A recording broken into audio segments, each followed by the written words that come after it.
اعوذ باللہ من الشیطان الرجیم بسم اللہ الرحمن الرحیم وما خلقت الجن والانس الا ليعبدون ما اريد منهم من رزق وما اريد ان يطعمون اللہ هو الرزاق ذو القوة المتین۔ پیش خدمت ہے شرح کتاب التوحید لفضیلۃ الشیخ عبداللہ ناصر رحمانی حافظہ اللہ۔ صحیح مسلم میں حدیث ابو ہریرہ رضی اللہ عنہ کی، شفیع نامی ایک تابعی ان کے پاس آئے اور آ کر کہا کہ ابو ہریرہ مجھے ایک حدیث سنائیے، مگر وہ حدیث ایسی ہو کہ اس میں صرف آپ ہو اور اللہ کے پیغمبر ہوں، تیسرا کوئی شخص نہ ہو، مجلس ایسی ہو کہ صرف آپ دونوں ہو، تیسرا کوئی نہ ہو۔ ابو ہریرہ نے یہ بات سنی، کہا کہ ہاں ایسی بہت سی حدیث ہیں۔ اشارہ کیا سامنے ایک مقام کی طرف، وہاں ہم بیٹھے ہوئے تھے نبی علیہ السلام کے ساتھ، آپ بھی موجود تھے اور میں بھی موجود تھا، تیسرا کوئی نہیں تھا۔ اتنی بات کہی اور ابو ہریرہ بے ہوش ہو کر گئے۔ بڑی دیر بعد ان کو ہوش آیا، پھر شفیع نے کہا کہ وہ حدیث سنائی۔ شفیع یہ شین فا یا کے ساتھ ہے، ایک شفیع ہوتا ہے عین کے ساتھ، وہ نہیں، شفیع شین فا یا کے ساتھ۔ انہوں نے پھر تقاضا کیا وہ حدیث سنائیے۔ ابو ہریرہ فرماتے ہیں کہ اس مقام پر میں بیٹھا ہوا تھا نبی علیہ السلام کے ساتھ، پھر بے ہوش ہو کر گرے۔ 3 دفعہ ایسا ہوا۔ بے ہوش کیوں ہوئے؟ یا تو اس حدیث کے مضمون کو یاد کر کے، اور یا پیغمبر علیہ السلام کی صحبت کو یاد کر کے کہ ایک زمانہ تھا نبی علیہ السلام کے ساتھ چلتے پھرتے تھے، اٹھتے بیٹھتے تھے، وہ ختم ہو گیا۔ صحابہ کی محبت، پیارے پیغمبر کی یاد ان کے دل کو تڑپاتی تھی کہ وہ صحبتیں ختم ہو گئیں اور اللہ تعالیٰ کی وحی آنا بند ہو گئی۔ ابو بکر صدیق رضی اللہ عنہ اپنے دور خلافت میں عمر سے کہتے، عمر ہم سے ایک بڑی بھول ہو گئی، بڑی بھول ہو گئی۔ 6-7 ماہ گزر گئے اللہ کے پیغمبر کے انتقال کو، اور ہم نے ایمن کی زیارت نہیں کی۔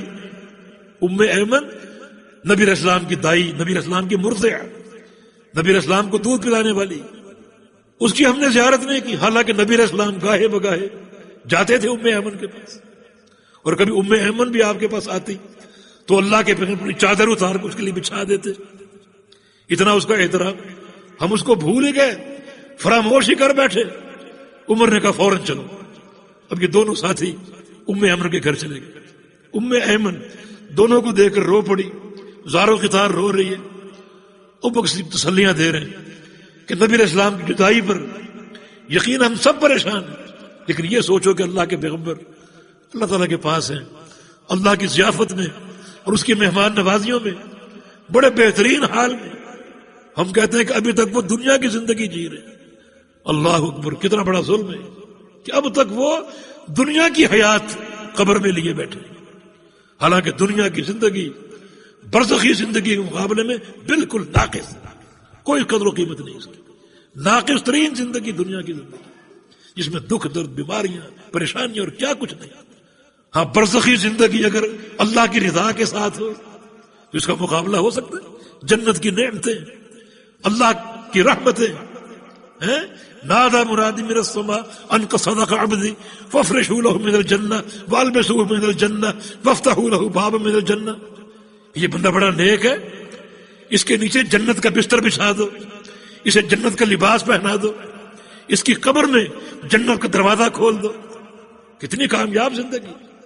اور ہم کیا کہتے ہیں؟ ابھی تک دنیا کی زندگی جی رہے۔ یہ کون سی محبت ہے رسول اللہ صلی اللہ علیہ وسلم کے ساتھ؟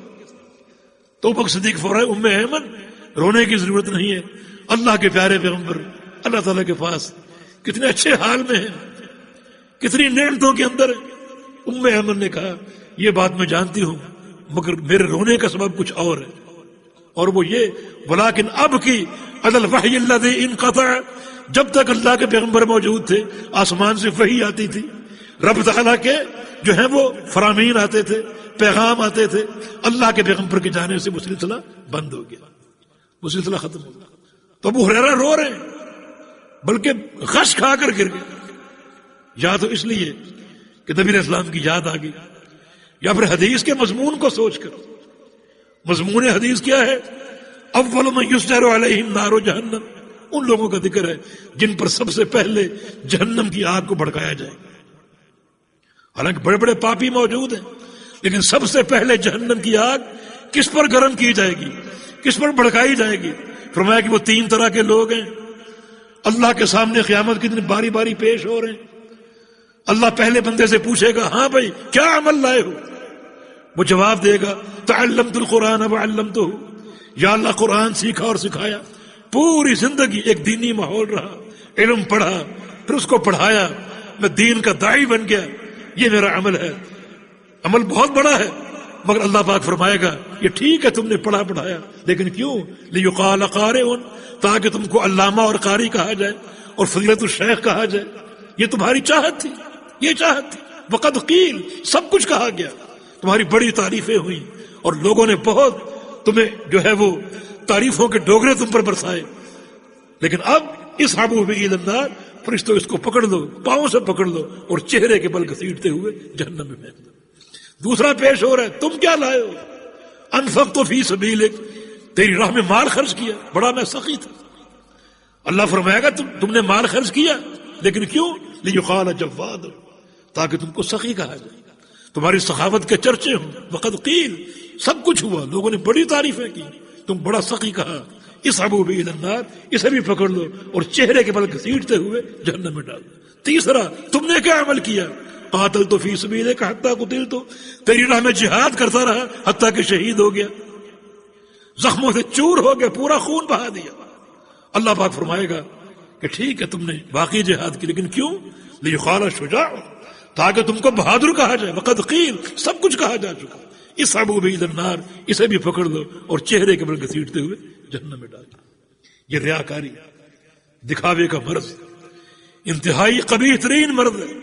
اسی لیے پیغمبر اسلام نے اسے شرک اصغر قرار دیا. وتعاونوا على البر والتقوى ولا تعاونوا على الإثم والعدوان واتقوا الله إن الله شديد العقاب.